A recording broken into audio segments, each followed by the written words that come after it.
On this episode of Narcissist Apocalypse Q&A, we discuss how trauma and abuse contribute to imposter syndrome.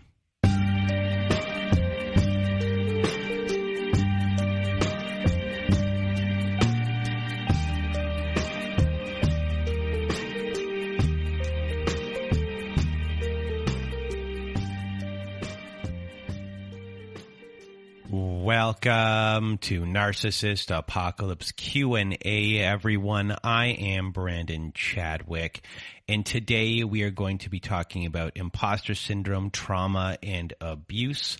But before we get to that, if you want to be a guest on our Survivor Story episodes, please do go to our website at narcissistapocalypse.com.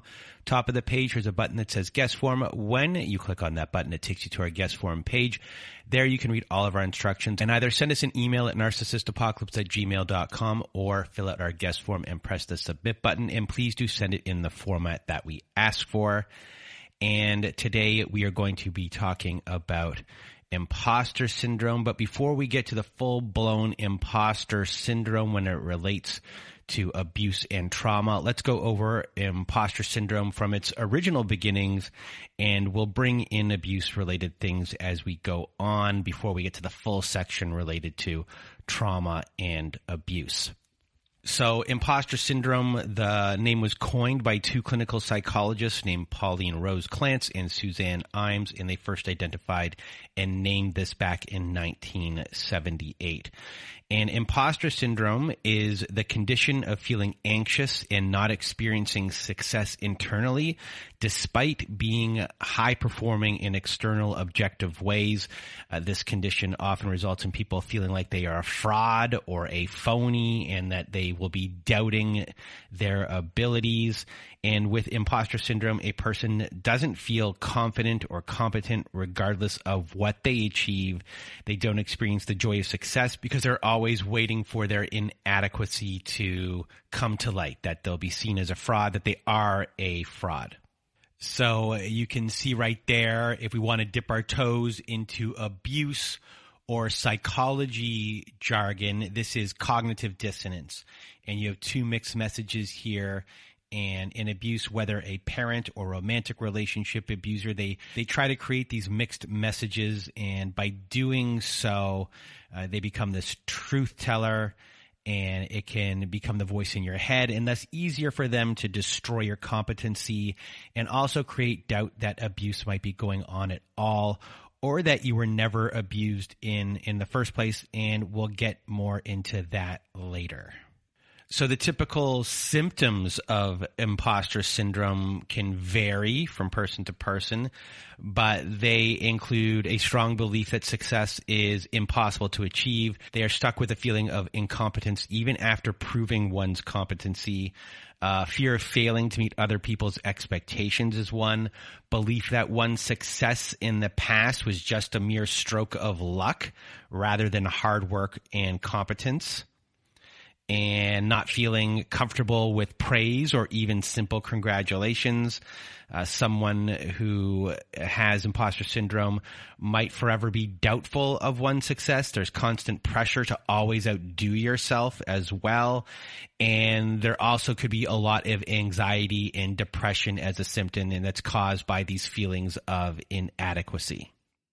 So there are a bunch of different types of imposter syndrome, according to experts, and they can be characterized into some categories and subtypes, and all of these people suffer from the condition of imposter syndrome, and these are the subtypes according to experts.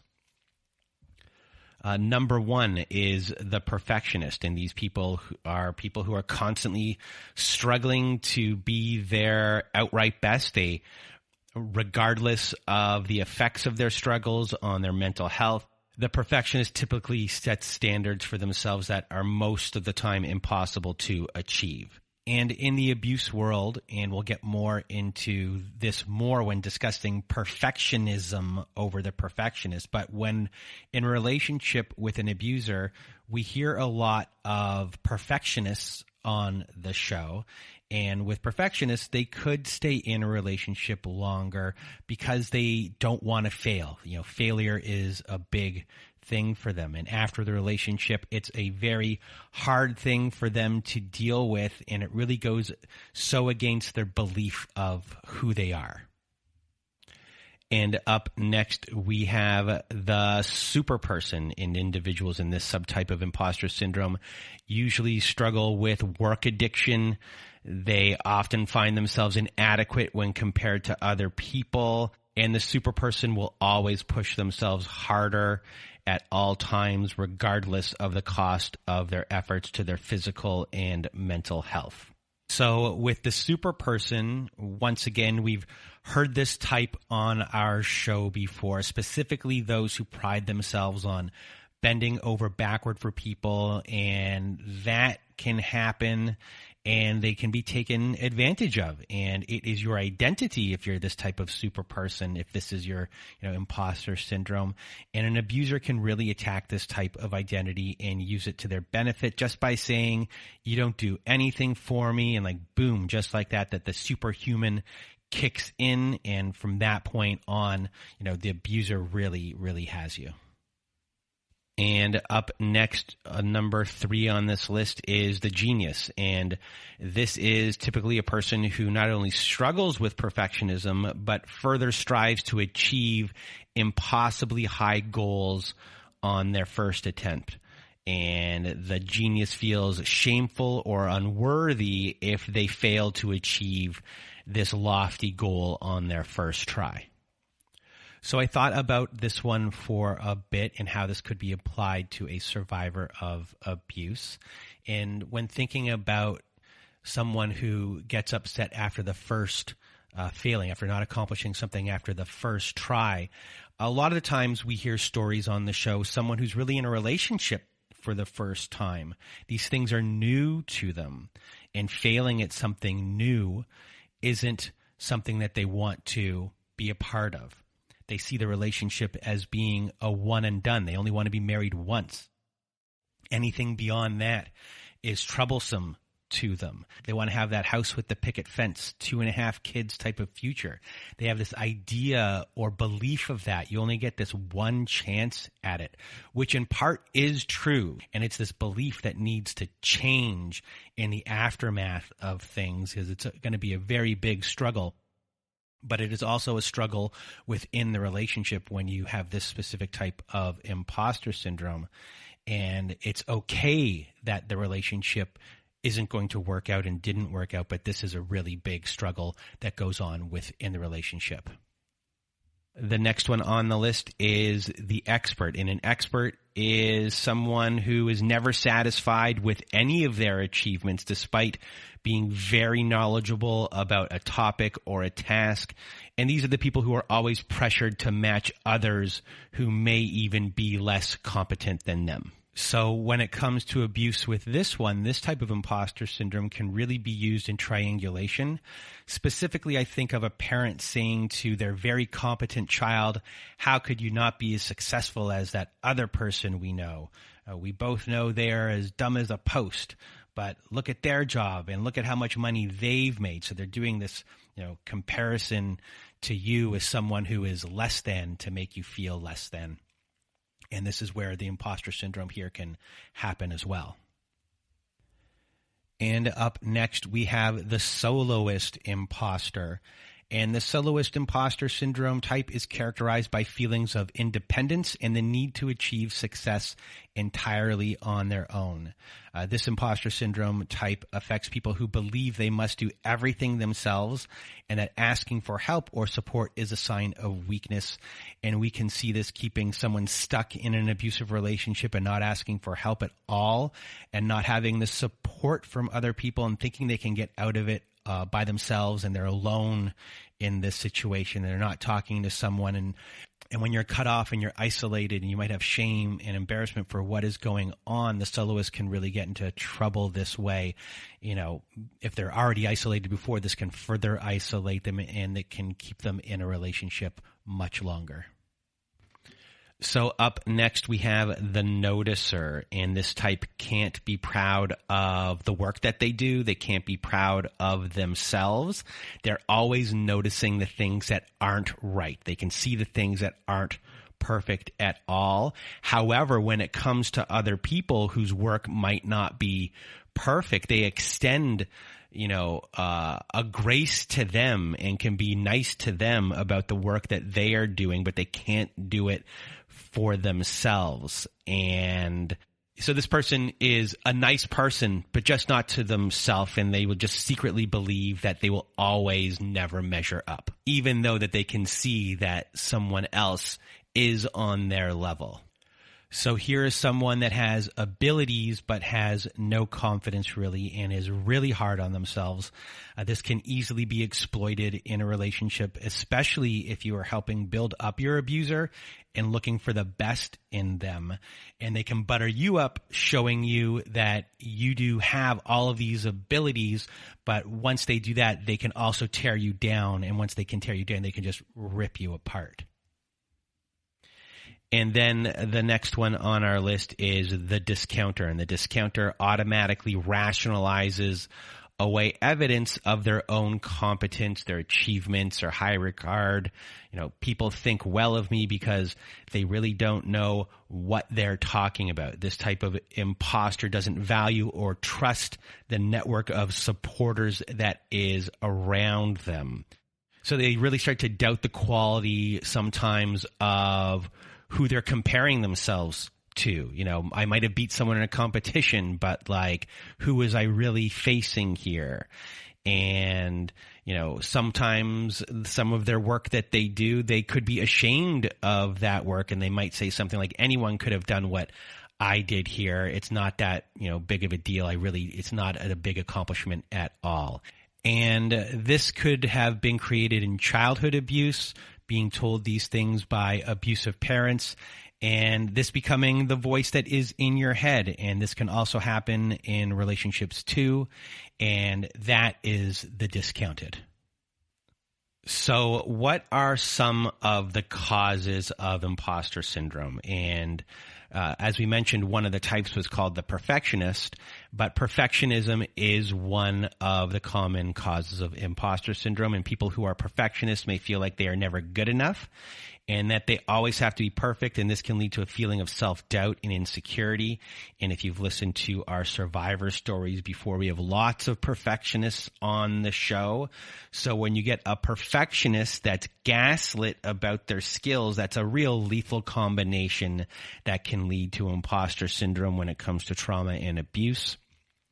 And something we've already mentioned here, and there's social comparison, social pressures, sense of belonging. So when we compare ourselves to others, we may feel like we are not good enough or that we don't measure up.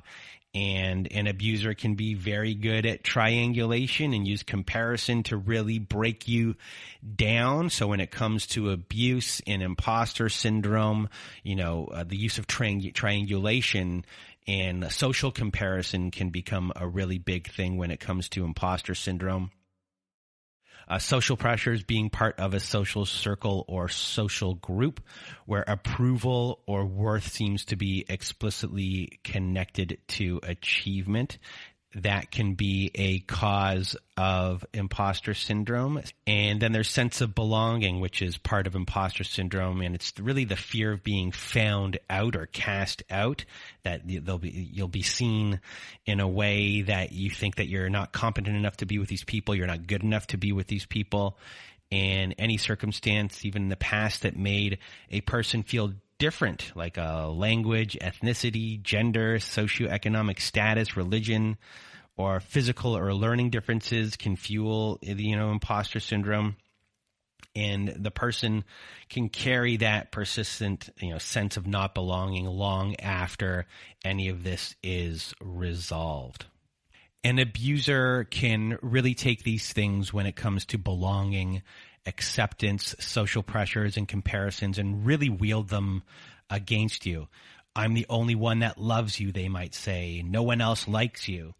They increase the imposter syndrome and the cognitive dissonance, and they might be cool and you might want to fit in with them and what they are doing, and they could be pressuring you into things. And there's also triangulation with comparisons, and these things exacerbate the issues.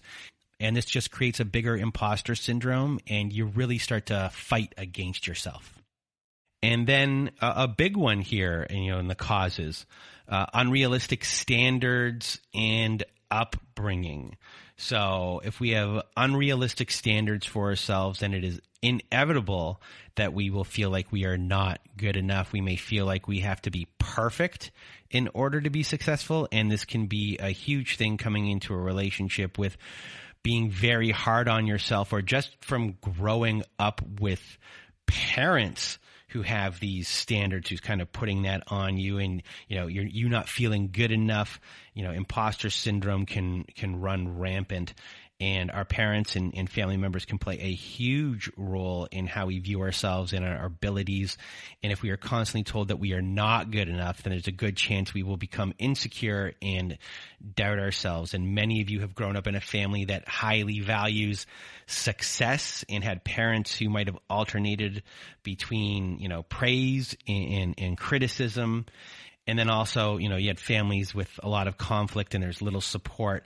And, those people are prone to also feeling like imposters. So you can identify it as a trauma or even as an abuse. I said dance around it a second ago, but many might not recognize it, or some might be in denial, as it is very hard to face, which could be a part of imposter syndrome as well, shame, etc., being a response of not wanting it there, there's not being good enough, and failure feelings surrounding these things too. So when it comes to abuse, narcissistic abuse, trauma, and imposter syndrome, relationships as a whole, you might be feeling that you aren't enough and you might not deserve the relationship that you are in. And this feeling can be really, drawn out in a narcissistic relationship. And, anyone who's experienced narcissistic abuse or abuse in general, can end up with, a case of imposter syndrome. And you might have been belittled, invalidated, gaslit, and this could be going on for a very long time. When that's going on, you're going to be feeling that you might be incompetent. And if you experience narcissistic abuse in childhood, these patterns can really affect the sense of self, your identity, your sense of competence. Second guessing and self-doubt might become your go-to. It might be your natural language, and that can go on into adulthood, and that feeling will stay with you. So one big thing I noticed when I've listened to the show, I hear so many people say, it's emotional abuse, it's psychological abuse, they didn't hit me. I also hear a lot that people had it worse. But when it comes to the hit you part, many abusers never hit you. And it's emotional and psychological abuse. And there's a real lack of validation from the outside world when this happens for everybody. So if someone didn't hit you, was it that bad? I hear this on the show just so many times that people would have left sooner if they were physically hit. And it would have been easier to identify the abuse and understand the danger I was in, I hear a lot, if someone was physically abused. So people who are abused, narcissistic abuse, domestic violence, they have their own preconception of what abuse is. And there's this really big lack of validation from the outside world when this happens. You have that belief too in your head, specifically when it comes to physical abuse versus emotional and psychological abuse. And even when I'm on social media, specifically when I'm on TikTok, I get many comments on the more popular videos of just people downplaying the severity of things, saying that that's just a normal thing in relationships, and they're minimizing and gaslighting all over again, and it makes somebody second guess all over again. And, abusers are smart, and a lot of abusers, there's no threats in writing, and, they might punch near your head and, throwing things only close to you. We hear a lot of driving dangerously at high speeds and you're begging them to stop. And, they make you believe that their anger was your fault. And if you were just more agreeable or more available, maybe they wouldn't be so angry all the time. There's a lot of gaslighting going on here too, in the emotional abuse and the psychological abuse. So when the abuse is not clear cut, because of society and because of everything that's going on, you're trained by society, by your abuser, that what you are feeling isn't valid and it's not real, and that you just might be an erratic, distraught person, that you're crazy.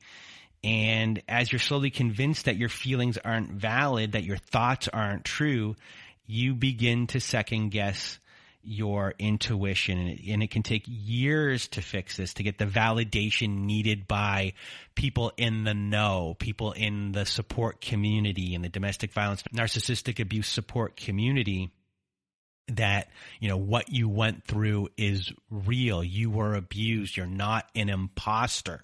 These things did happen, and, abuse was real. With abuse and imposter syndrome, it's just a chronic self-doubt that is created within an abuse survivor that just starts to override the proof that was always there. And it's just not in the form of a scratch or a scar or a cut or a bruise.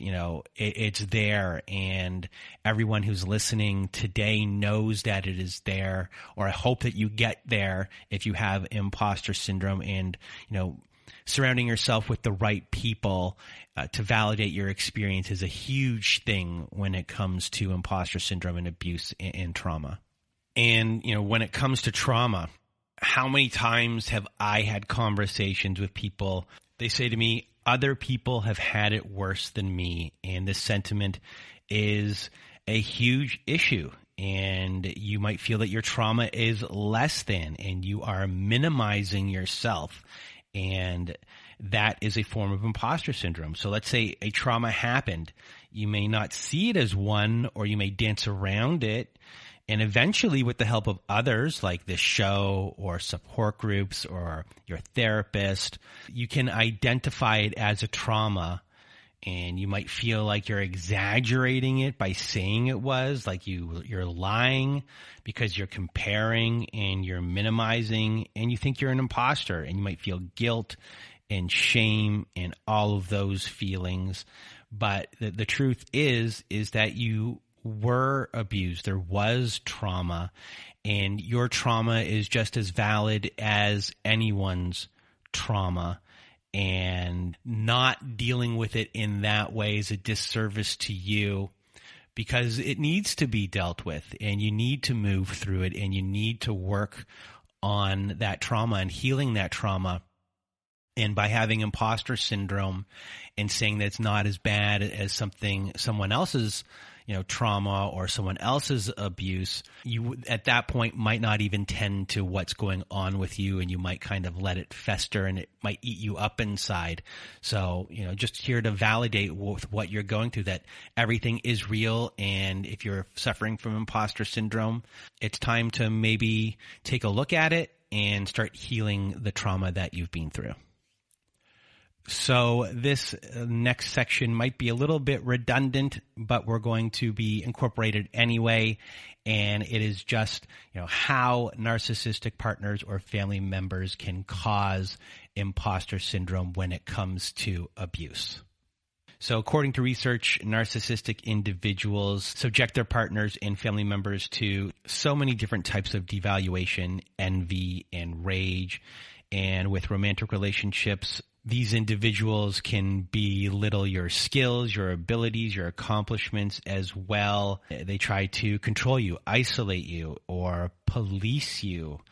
and they want you to remain dependent on them. So their validation is the one that you're looking for, that you put all of your validation into their hands. So there are three main ways that the abuser instills a sense of imposter syndrome into you, the victim survivor. And the first one is to minimize or detract from your accomplishments, especially through comparison or by misattributing these accomplishments to good luck or chance. So what they do here is they may compare you to others to deflate your sense of pride in your achievements, or they may claim that you were lucky in accomplishing your goals and attribute it to your appearance or maybe the connections that you have, even though they might be very well aware of how hard you work and how talented you are. And they also might say that, it was because of them that you achieved so much. And we hear a lot of that on the show. So number 2 on the list is distorting the positive qualities of their partners and loved ones to suggest that they exhibit the opposite trait. And what they do here is they just nitpick, the exact qualities about you that have gotten the most positive feedback from other people. And they do that to, really belittle you so they can control you. If they belittle you enough, you're putting the worth in their hands. And once they have the worth in their hands, they can really control you. They can give you praise, and then they can kind of take it away, and they can undervalue who you are and how hard you've worked and everything that you've accomplished, all of your competency. They can really do a number on you. And we've heard that a lot on the show. And it can really make you view yourself as the opposite of what you truly are. So that brings in this imposter syndrome here, where you have like two conflicting things going on, and you have the competency, which you are, but they've made you believe the opposite of who you are and what you are capable of. And number 3 on the list is the gaslighting of that didn't happen, you are misremembering things, or the minimizations of things, saying that this isn't that bad, or you're overreacting, or there's justifications like, I only did that because you did this first. It's sowing the seeds of doubt within the relationship to what's going on, and will carry on in the aftermath of the relationship as well. It's done so you will question what is or isn't abuse. It's creating doubt and confusion, and it is done through these methods, and it's huge, and it is part of the whole imposter syndrome from the trauma, especially if you are defending yourself or you are reacting to things. Some people call it defensive abuse. People don't like it when it's called reactive abuse, but that's what some people call it. And it is very confusing. And going back to this statement where someone might say it wasn't as bad as someone else's abuse, it's part of the self-gaslighting and minimization. And this type of minimization is done to lessen the pain of what happened to you. If you say it wasn't that bad, it could have been worse, or it could have been worse, it could have been like this other person's trauma, then you might be saying to yourself, that means maybe it really wasn't that bad. And you begin believing it in your hopes to lessen the pain. And it also can take the focus in your minds and put it onto someone else. If we focus on others' pain, it helps you avoid your own pain.